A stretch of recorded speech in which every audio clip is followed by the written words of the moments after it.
All right, change of plans. I was trying not to definitely end up here because I just thought everyone and their mum was going to follow him through because he is the GOAT of Age of Empires. But welcome, ladies and gents, to the Winter Series number 2, hosted by EGC. $2,000 on the line, and we are ready to get underway the round of 32. And we're opening up with some Viper versus ZGLight. That's right. Viper, definitely one of the favorites here. That's the person that everyone's looking at.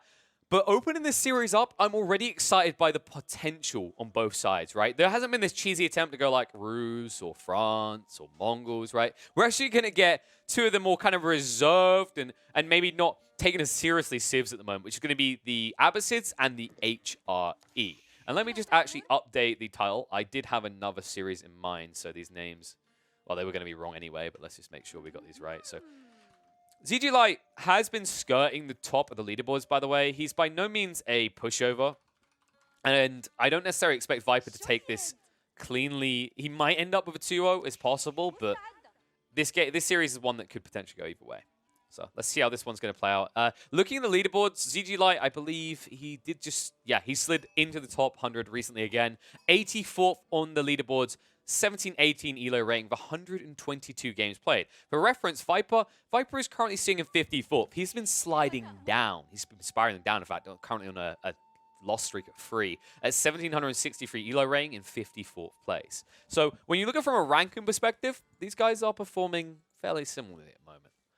But let's see if that's actually how it plays out. Now, Viper, choosing Abbasids on this map is a very interesting choice. This tournament, by the way, if there's unaware, High View is the starting map. You don't have a choice in that. You have to start on High View. Then after that, the loser chooses the follow-up maps. So we will see some versatility, no doubt. But opening up on High View is an interesting one. I think there's a lot of change in civs that are viable, right? If we're talking like Lipany, like the last tournament was, Lipany definitely favored Mongols as an opener. Rus was okay as well, but Mongols is definitely the typically toppest of top. When you talk about this map, however, High View has some different flex. HRE is surprisingly effective at times when it comes to the way they pocket on the high ground. They do suffer, however, on the relics because it's a lot harder to scout these out. Notice all these stealth forests just actually hiding them. It means when you lap around with a scout one off, you might end up missing the locations of 1 or 2 of these. So you can struggle in that regard. And the other thing to consider is for the Abbasids, this area, it doesn't necessarily usually come with the neatest of choke points. It seems like Viper did luck out a little bit in that regard. You can see the tree lines at the back here naturally set him up for a secondary TC expansion behind him. So I do think Viper got a nice spawn. As for ZGLight, he's fairly protected on this gold vein, right? You have to come from the east. You can't like push through in the base immediately. So there is kind of a funnel choke point to retreat to an extent. But what on earth is this? What? I'm sorry, did someone misclick? Is this a recent building they added? There's no way this has been in the game all this time. You wouldn't think so. We never get to see it. It's the Minework Palace. This is never built, guys. It's Arkan Chapel every day of the week. Sorry. Gotta get the phlegm right. Arkan Chapel every single day of the week. We never, ever, ever see Minework Palace built. The last time I saw this built wasn't quite an alpha testing phase, but it was in the opening week of Age of Empires, right? So you can see how rare it is and why I'm kind of flabbergasted at this stage. So as you can see, the Minework Palace has a very small element to it, right? It acts like a blacksmith, so you save a little bit of wood there, to be specific, 150, right? Or was it less? I always forget with... Wait, I'm blind. Yeah, 150. So you save 150 wood. And then, as you can see, the cost of tech is 25% reduced. A lot of players across the board have been convinced this is not good enough. A lot of players would probably agree that this would be a decent choice as a landmark if it had a decrease in research time as well of 25%. Because the whole concept behind these savings, where it's really juicy and good, isn't at this stage of the game. It's actually when you get into the later phases. When you're talking about these researchers that cost several hundred gold, saving 25% there is a big deal.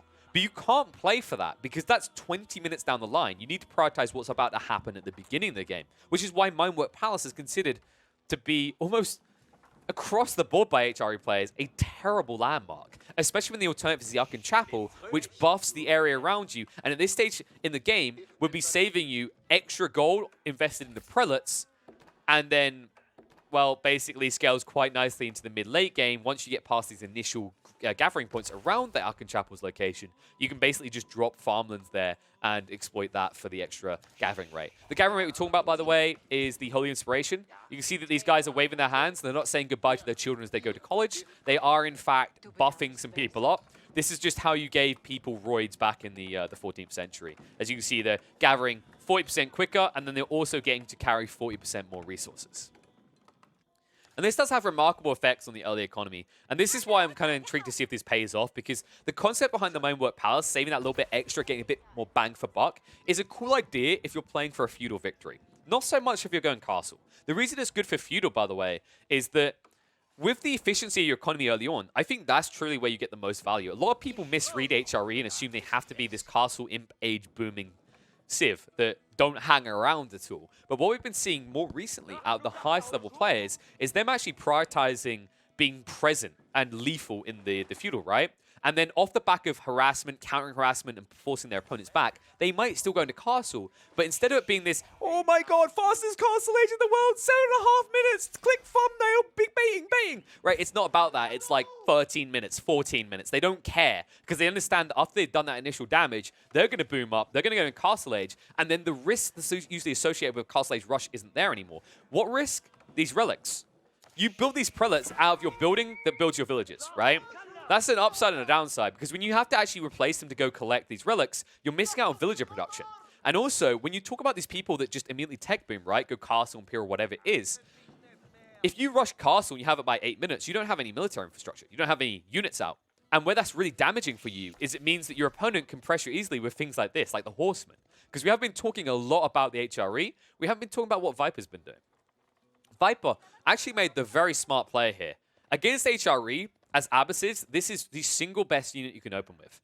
Reason being is that an HRE player might be inclined to go into archers. It's actually a very popular build right now in the middle of feudal. It allows you to pressure hard because with your much more efficient economy compared to other civs at this stage in the game, you can actually support about 3 archery ranges very quickly at the beginning of feudal. It's impressive. Not many civs can achieve this. And it means that you can actually move across, harass, poke and prod at their lines, and punish any split like Viper's doing right now, where his lines are pretty far out from his TC. However, as the Abbasses, you have 2 options. You're either looking at the horsemen or you're looking at the archers. You don't want to be playing archers against archers when HRE has a more efficient economy. So this just makes sense. Even more so when you consider that HRE spearmen right now are bugged. They don't brace. Bracing, for those that aren't aware, is when you're being charged in by cavalry, if you stand your unit still, your spearmen still, they'll actually stick their spears down. And this has an amazing effect. For a start, it negates a charge, which you don't have to worry about horsemen do for knights. More importantly than that, you're actually able to stun them initially and get a stab in, and then you root them for an extra second past the second of stun. And rooting means that they can't move away. And what that allows you to do is you get an extra stab or 2 in to these units before they can retreat away from your spearmen. And remember, spearmen did get buffed at the end of last year, so they do even more damage to cavalry now. And what that equals, for those that didn't follow through the TLDR, is HRE spears suck. I'm glad I could bring you this very basic description. And while we're talking about that ZGLight, this is where it was at. I was wondering what was happening here. He snuck the villagers away while we were talking about this, and it sets up perfectly to now get on this detail. He snuck in the trip racks, he's built 2 battering rams, and he's moving in. And Viper doesn't have a counter. He has nothing. He needs a tech up. He's not there. This could actually brutalize Viper. I can't actually state how amazing this is. I honestly can't get excited enough about it. Like, archers against man-at-arms, whoop-de-doo. He only has a single archery range. He's invested in these horsemen that are useless now. The best thing he can do is try and peel them away. If he can pull him away from the battering rams, he can at least set them on fire. But he needs to do it quick. TC's pressuring. Jumps out with the man-at-arms. Clubs on the villies, forces them to garrison straight away. Horsemen wrapping around, trying to catch the stragglers as they run in. But he doesn't have enough archers yet. Now the villies, they move out. Nice micro. He's baiting him back and forth. He's going to do it again. One's gone. He gets in. Viper is just handling ZGLight right now. ZGLight, it's a fine window. It's a fine line to walk.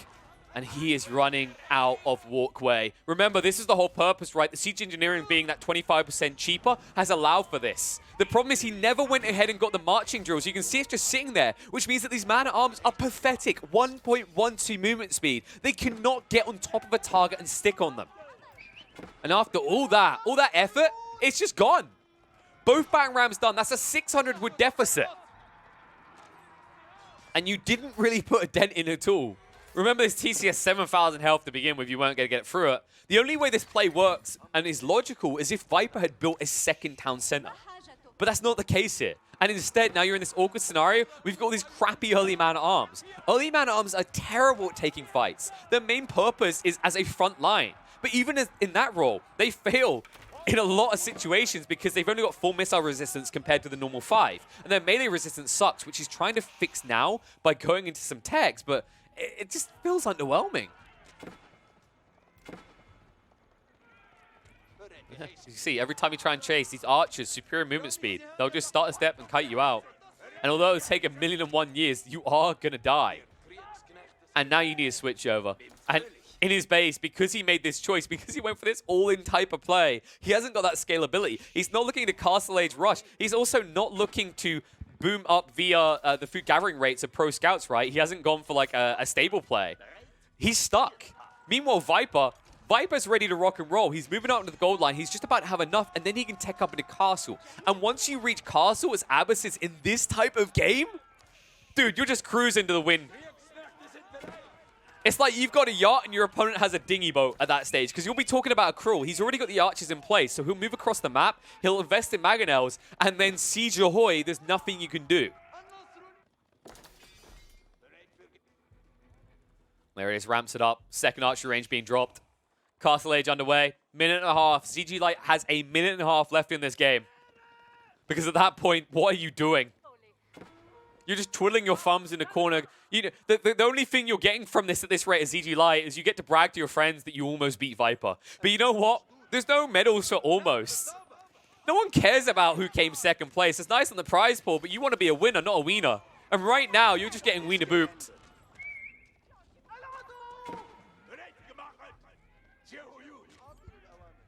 Yeah, this is just sad to watch.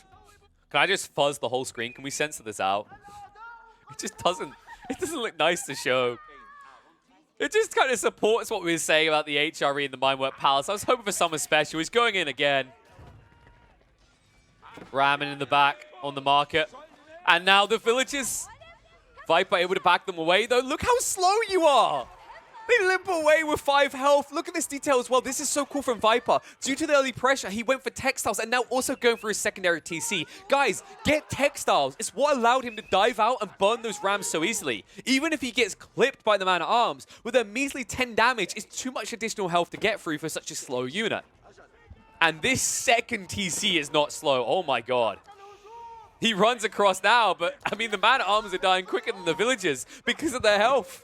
This is a tank, not a DPS unit. This ain't Overwatch, okay? The tanks don't do the damage here. And now the second TC, ZGLight. He's looking for the light at the end of this tunnel. It's hard to see where it's going to be, though. Prelate's working the line here on the deer. Is that his third Prelate? No, he's stuck on 2. He couldn't really afford the extra. He needs to get any gold he can right now, but he's all in. And this is how this goes now. Castle Age being reached, you've got 3 minutes max. At that point, you're fully repelled. The quality is going to be there for Viper as he'll have everything upgraded. And you are just downgraded to a loss in this game.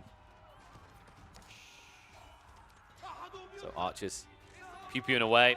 Early man-at-arms dying off. And the Villies move in straight onto the battering ram. And they'll burn it down. We'll have to relink. They need a house here. They want to actually keep that golden age going. But he's up to 15 already. It doesn't really spell the end of the world for him. And this was the thing. Like, if he'd done this with archers in combination with the man-at-arms, I feel better about this. Because what you can do is the nature of high view is your resource points are a little bit stretched, right? Like, this gold vein was fairly far out. If you stripped him of gold control, maybe there's a way of doing this. But only man-at-arms and nothing else. And these battering rams just dying so easily now. Like, Viper has just armed the peasantry. He doesn't care anymore. And that's enough. With the Lancers finally coming out, the GG is going to be called, and Game 1 is going the way of Viper. And I think we all know what the lesson is here. I think we all know what to take away from this. Mindwork Palace sucks. Don't build it. Do not ever build it. If you want to hang around in Feudal, do it with archers. Please. You're embarrassing the Holy Roman Empire. They're meant to be this big, scary empire, and you're coming around with what is essentially play swords and trying that. You know, I give it to ZGLight. The balls on him to attempt that was impressive in itself, but against Viper, it was one hell of a Hail Mary, and that Hail Mary is going to be a solid miss. And Viper now 1 game up. But only 1 game. These are best of 3s, so short break, and then we will return for game number 2 between ZGLight and Viper. And we'll have to see if it's going to be a clean sweep or if ZGLight can pull someone out of the bag. Keep in mind that there's going to be a Civ switch up now with the rules the way they are. It is a case that now you cannot repeat, even if you lost with it. So no HRE from ZGLight, which in some ways would probably benefit him by the looks of that one. And Viper, no Abbasids, but plenty of flex still remaining in the pool. So stay tuned for game number 2. All right, guys. Game 1, it went the way of the snake, but game 2 could be a very different story. We are about to get in lobby for the 2nd game between ZGLight and Viper here in Winter Series number 2. Let's get down to it. And here we go, guys. Choice of map is going to be on Boulder Bay. All right, I'm already jumping up and down in my seat. I get very excited by this map. I'm sorry. I know what people think, like, oh, Boulder Bay, but all people do is spam Hulks, and that can be true, yes, to an extent, but think about it this way, folks. When we look past the incessant pile of dog crap, it might still be a pile of dog crap that is just Hulk spamming. But it's what's in the distance, right? When you look in the beautiful distance, think about the fact that that dog crap can help bring around and blossom some beautiful flowers, some roses, right? A garden of gaming. That's what I'm looking for. I'm looking for what comes after the initial trade on war. I'm looking for this to boom up. I'm looking for maybe some land warfare going on. That's what I want to see. It has to be said that ZGLight did choose the most resident sleeper choice for Boulder Bay. He managed to get his hands on the French. And this was smartly played by him, right? Because he lost the first game, he got to decide the 2nd map, and he picks Boulder Bay and immediately goes into France. Viper, though, done something different. And I respect this because this is probably the Civ that can bounce back. China is actually very impressive against France on water maps. A lot of people don't realize this either. So France, it's kind of self-explanatory by now. I don't feel like we really need to actually go into detail. We've seen it, right? Hulk spam, Hulk spam, Hulk spam. You literally just go straight into feudal. You build into Hulks. Especially on Boulder Bay, you don't even go for your school of cavalry. You just go for the trade, right? You go for Chamber of Commerce. Because what you do is you Hulk spam, force your opponent off the water, and then because of the nature of Chamber of Commerce increasing the gold you get from trade, you then spam out your trade ships, which you also get additional benefits as the French from. All sounds good, right? Sounds like you got a game plan. You can win. You guys can just, you can sign off now. Go play your pub games. Win as France. Oh, wait a second. That's how it used to be. Things have changed. Times have changed, and people are learning. And they're learning quickly that China is not to be underrated, especially in the naval warfare. So for a start, China, the way you open up is usually, especially on Boulder Bay, you drop your Barbican Sun, your fort choice, right, your military landmark, right next to the waterfront, and that gives you an initial zone of influence that you can always fall back to. It's very hard even for the Hulks to want to contend that because you're going to be on the home field, you have the repairs, you're also going to have Barbican Sun. It can get a little bit dicey. More importantly, though, if you quickly boom up into the Castle Age as China, you recover incredibly quick up against the Hulks. Multiple reasons, in fact. For one thing, these Hulks are slow to come out at the start of the game. They're very pricey. China can just double down, invest in a Castle Age, and then what they do is they come out with War Junks that are better because compared to the 1,000 health and 100 damage of the Hulks, the War Junks do 120 damage and have 900 health. So they trade individually better, and you produce them 20% faster. But as I'm talking about this, it doesn't even matter. Look what Viper's doing. Screw the water, he says. I don't need that. Okay, the way to win is to stab him right in the heart with my pokey spears. He's moving around. And I think he's planning to... Yeah, this is cool. He's actually going to burn him off of the lake before he can get Hulks out. Okay, this is actually epic. I'm loving this. This series is already delivering. And yeah, the scout has vision on this. And ZGLight, Viper is playing on the greed of France. On a water hybrid map, you do not build any military buildings. Not even when you tech up because you want to get your hands on the Chamber of Commerce to prep on Boulder Bay. Boulder Bay being the best water map for you to trade on. So he's just going to move in with the scout and the spears, and you can't do anything. And you're going to lose your scout as well, which means you now have no vision on what your opponent's doing next. Okay, Viper, man. He's playing ZGLight like a fiddle. And now he's going to move out because he realizes he's going to be able to burn his opponent off the water. He can now go fishing. So he's going to set up a dock over here. There's no response still out of ZGLight. What would your response be here? He didn't have enough wood. He's trying to fix it now. He was spending it on the fishing fleet, but it's not going to be quick enough. This dock is going to be burnt by the time you've teched up. And that's why he switches. There it is. He has to go for the School of Cavalry. But remember, you're building a School of Cavalry up against Spearmen. It doesn't deal with them. And if he runs the rest of the Spearmen round, they're going to be quick enough to burn this down. You need what, 45 seconds? Yeah, 45 seconds to build that Hulk. That's not going to happen.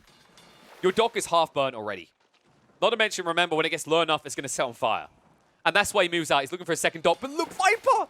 He's fully aware of this. He moves the scout north. He understands his opponent's going to have to try for the double dock play. It's the only way he's going to be able to exist here. And all the while, Viper, how close is he? A little bit off on the tech timing. Is going to be delayed. It just doesn't matter, though. Right now, you're shutting down literally everything that ZGLight can do. And the scout's going to come back on himself, and he sees it being built at the start. He might even snipe out the Villi before he completes it. And with 5 Spearmen here, that's minus 150 wood. And if you can't get a dock down, consider that minus 375 wood on top of that, because these fishing boats are useless. They do nothing for you then. There it is. He just cancels the final one. He says there's no point. He's done here. And he doesn't even complete the second dock. He's going to lose the villager as well. So he does at least have a fallback option of knights. The problem is now your opponent is getting on the water. Look, he builds the fleet now. He's going to start gathering here. Viper's going to look for a quick castle age timing, and then he can control the waterfront, and you won't even have a comeback option. Because remember, for France, it's all about feudal age control. You don't actually have a comeback moment later on. What do? What, go for galleasses? They suck, man. They're like literally the worst late game unit on water. Meanwhile, you're up against China, who something we didn't even talk about is if you did hard contest on water and we went Imperial Age, the Baoshuans are the uncontested kings of the sea. These units are absurd. 7 cannons on each side, shooting 70 damage each, with a 2,000 HP pool. So you can't even look towards late game for water hybrid if you're France, unless you're playing solely on land. But then you're surrendering the sea, and that means potential trade routes for a Viper. So you are really hard struck right now. You need a comeback, and you're going to need it quick if you're ZGLight. Wow. Okay, so this is an interesting comeback choice. Builds in the archers, and he spams out to try and get the dock up. But these spearmen, if he moves them across, he can sacrifice them to get rid of the villagers. And that's going to be an eco deficit as well for ZGLight. He doesn't have enough archers. This was too soon. It's going to be chased down. Gets engaged in melee, chased all the way back to his base. He's going to lose 1 or 2 villagers as well. Big mistake there. ZGLight, he needed to wait until 3. If you wait until 3 archers, you can kill off the spearman quick enough. But now, instead, your archers are dying, your villagers are forced back, and Viper is going to be halfway through feudal by the time you even build a new dock. Oof. Well, gets enough archers now to push him back. Going to go back to building this up. Second dock's going to be a waste, though. This spearman will probably finish it off as you chase him. And oh, he baits him in! Okay, I love this about Viper. He's really good at using Stealth Forest to get value. And he's going to try to stab out in that second Villi, but there's no dice on this. It's definitely going to actually go up finally.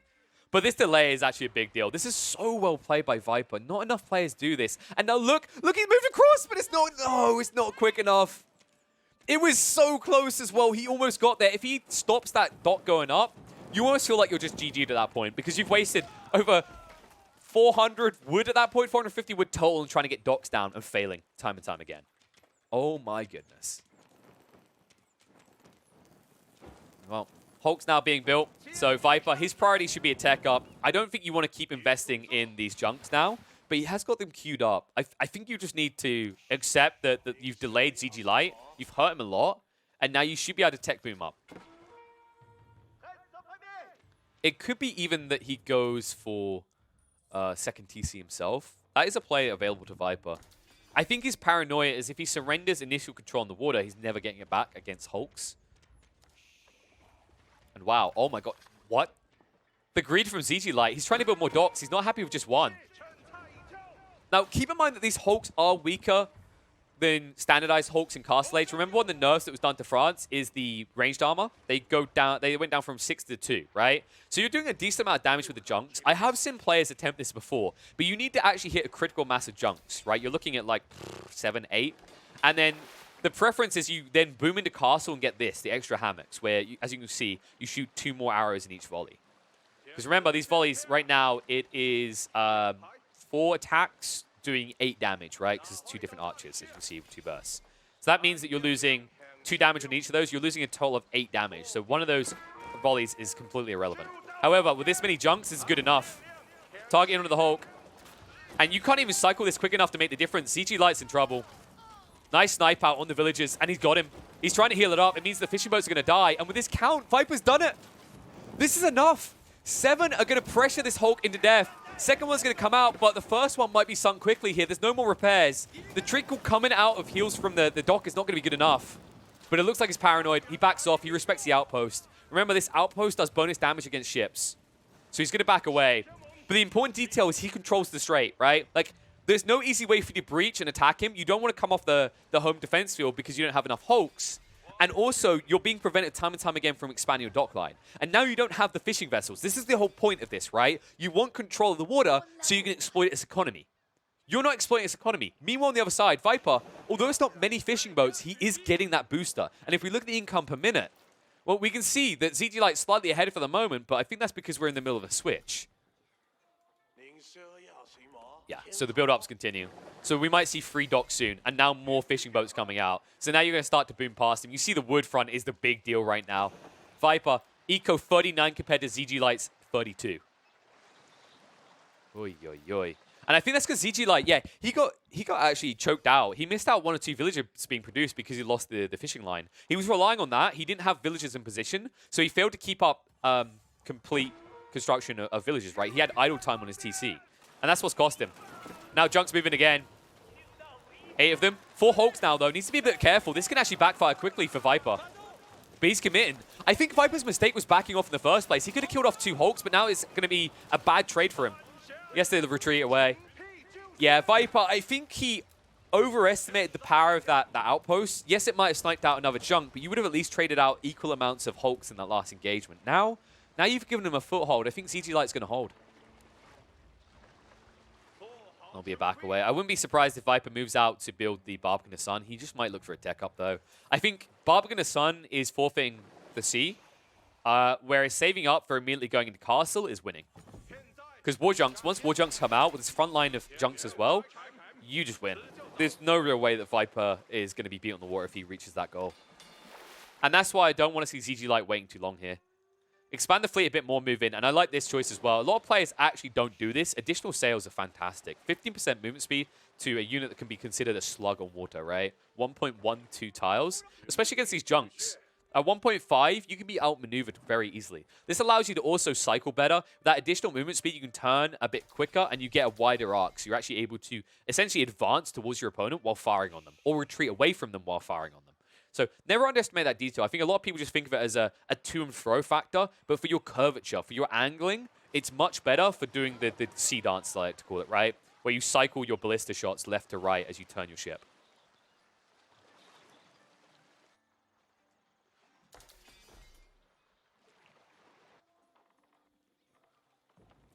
All calm in Viper's base. Still no pressure on land. Hasn't resumed his own pressure either. Is upping the gold intake. The Imperial Academy here is getting a lot on taxes as well. He's up to 3 of the 4 officials. He can actually max that out further. And look at the count. Look at how quickly he built this up. He went for that 3rd dock we were talking about. 4th, in fact. And the Hulks are being baited in. Look what he's doing. Oh my god, this is so big. He's sacrificing a dock to trap ZGLight, forcing him in a situation where he can't retreat. And this means that ZGLight might lose the fleet. Engagement, gets in range of all of them here. Sticks on top of them, fires away. And this is the problem. He can't let ZGLight peel him off. If he gets out of range, the backline is not going to fire here, and it'll be a good trade for the Hulks. But right now, these Junks, given their life for the cause, 14 still standing, 5 Hulks remaining, but a lot of them heavily injured. He cycles them to the back, so ZGLight getting maximum value here, but it's not going to last for long. You're running out of tanks at the front. 12 Junks remaining. Down to 5 Hulks again as he renews with 1 more. And it's starting to work. He's starting to peel him back, just getting out of range, and it's going to force Viper to maybe back off at this rate. But he doesn't want to. He has to stick on top of him. Formation Shuffle gets him closer quicker. Prioritizes fire into the front Hulk, gets rid of that one. But down to 9 here. Heavy injuries on the Junks. If he backs away, he'll be chased. And that's his issue. He has to actually get maximum value now. Another Hulk falls. 4 remaining. More Junks coming in. He's renewing the line. Viper is keeping up with the pace here. And with these heavy injuries, ZGLight is losing DPS quickly. Down to 3. Cycles once more. Middle one is very squishy at this stage, and he will prioritize it out. Nice move by Viper. He forces him into an awkward situation, and ZGLight fails to keep up maximum damage output by doing this cycle. And it costs him another. Viper. The important detail of this is it doesn't matter if he wins and loses, right? It's just it needs to be a draw. Look what he's doing right now. Look at the difference. ZGLight, the panic, he has to double down. He has ridiculous surplus wood, but nothing else. He's not really booming up at all, as we can see, and that's why he resorts to the marketplace. But what's happening on the other side? Viper is Castle Age. Now he wins, at least on the sea, because the war junks are going to come out.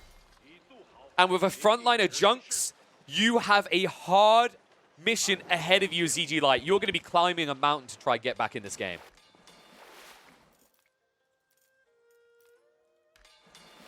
For the moment, it's going to be more junks. It might be a hammock play, but I think you just go straight into war junks here. We'll see. Didn't bother getting the sails. Remember, he doesn't need them because he moves so fast anyway with the junk fleet. He really needs to either go for war junks or extra hammocks, though. The extra hammocks are fantastic here. I don't know why I want to call them banana hammocks, but that's a frugal slip if I went through with that one. Don't know why my mind went there, but it did. No banana hammocks just yet, guys. Here we go, movement in. Viper, is he Blacksmith upgrading? Yeah, he's getting the upgrades now. That's going to give you a big edge, at least on the aggressive front. That's why he moved in. Remember, he's getting an extra 4 damage because there's 4 bursts here. And he targets the fishing fleet first. Once again, denting ZGLight's economy and preventing him from taking up. And now he's starting to lose ships. That extra 4 damage is adding up. And screw the hammocks at this rate, it just doesn't matter. And now it's boom ships. I like this. He realizes how easy it is to win these fights now. ZGLight is choking hard against the shore. He has nowhere to retreat towards. And it means that now, after a bad fight, you'll instantly lose the docks. You won't be able to replenish because the boom ships are coming in groups of 3.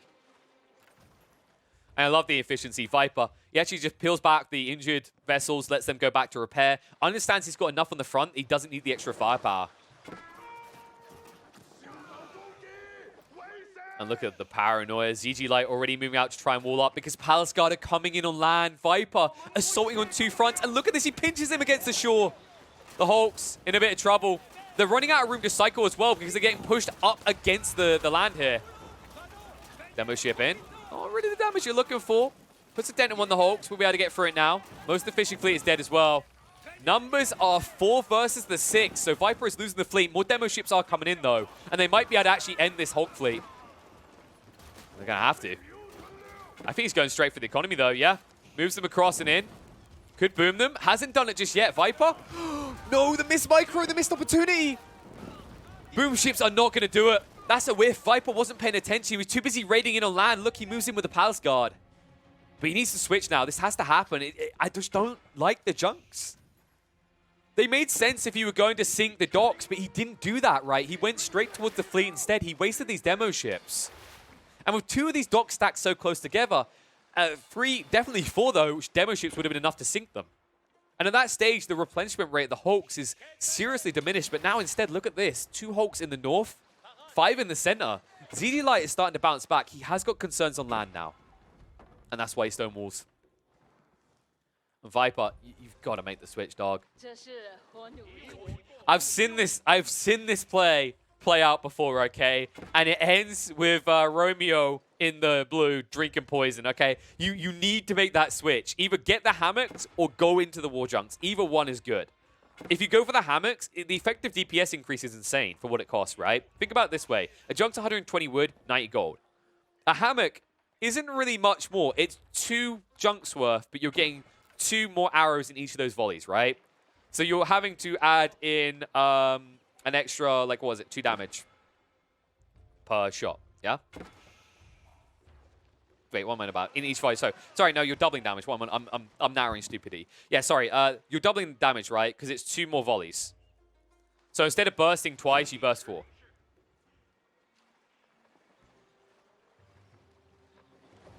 So much damage being missed out on. I'm just, like, double-checking my mind. It's been a long day. I'm pretty sure I'm right on that. Definitely looked like it last time I saw it. It was an interesting idea against the Hawks. But these Hawks, by the way, oh my god, they're losing. ZGLight, without the heals, without the home field advantage, he's losing again. He jumped the gun. Instead of sustaining his economy on the front, instead of pushing out, he got paranoid. He didn't know what Viper was doing. He assumed that maybe boom ships were coming out, they were amassing, there might have been war junks as well, and once again, surrenders the lead on the waterfront.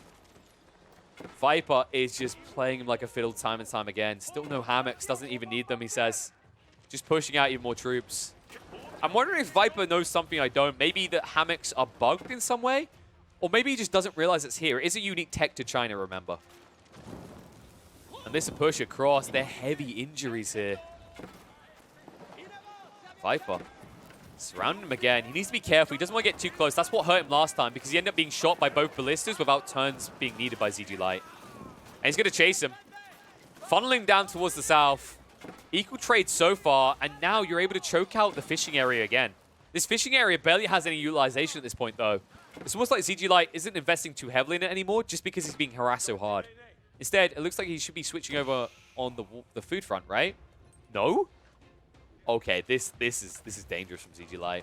He's playing a very food-light economy, right? He's just getting enough to produce new villages and nothing else. It means that if you do ever get through on the land front, you're going to raid to your heart's content. There's going to be nothing to defend the base of ZGLight here. Viper. Now is the time. Get the hammocks. Oh, for God's sake, he's never going to get the hammocks. It's just almost like Viper, he can just hear me in his head. He's like, I don't need the hammocks. I'll show you, daddy. Okay, I'm not his daddy. He's actually older than me. Not old enough to be my dad. But here you go. Papa Age of Empires himself now getting the Barbican of the Sun. Give him that scalability on the TC, right, where he's going to actually push out even more villages. He's scaling up his economy further. Wants to keep up with this push out of junks. And it's so funny to me that the units that have junk in their name tend to be the best ones on water. And even these ships are proving it. The normie junks, as I like to call them. 10 hulks versus the 20 junks. This is going to hurt.